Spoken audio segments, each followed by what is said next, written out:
just any group in general that you think may be interested in this issue, and just see if they'd be on board to support the resolution being passed. So if you have any other questions or comments or anything like that, please contact me.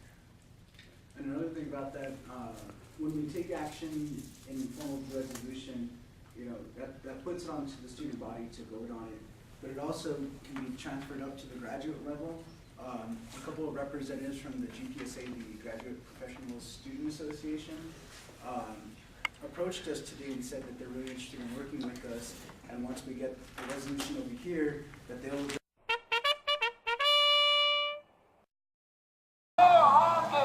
To make their point, the Indian movement has produced its own logos, the kind of thing we know would never be tolerated. Charlene Teeters first tried to be heard in 1989. She was a student at the University of Illinois.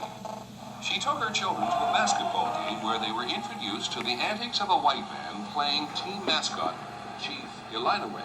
How humiliating it was for them to see something that they've been told to respect reduced to halftime entertainment. So Charlene Teeters took on the University of Illinois. She tried to convince them to get rid of the mascot. She lost.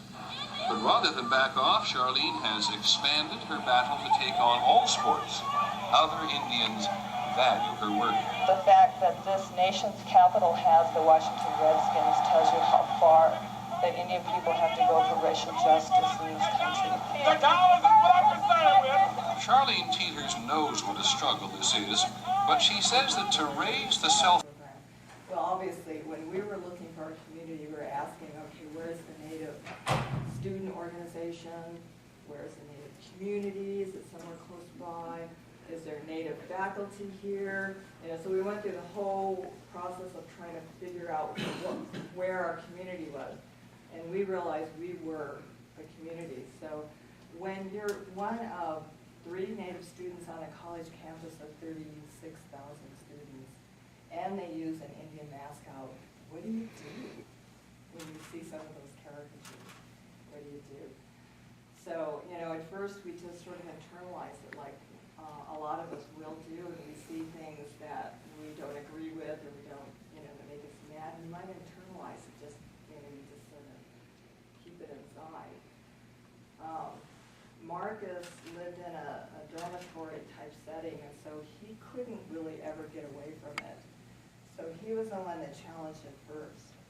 So he wrote a letter to the student newspaper criticizing the use of this Indian mascot, and he became targeted.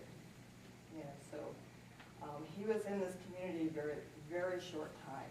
You know, basically, I don't know exactly how long. Do you remember, Don, how long he was there? He was there pretty short.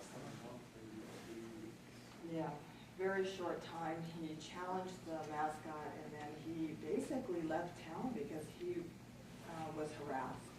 When he wrote this letter in the student newspaper criticizing the use of the mascot, he became targeted, and his phone would not stop ringing. So I remember picking him up, because we were there to, you know, we weren't there to cause trouble, we were there to get an education. So there was openings, and I went to go get him, to go to the gallery opening, and his phone was ringing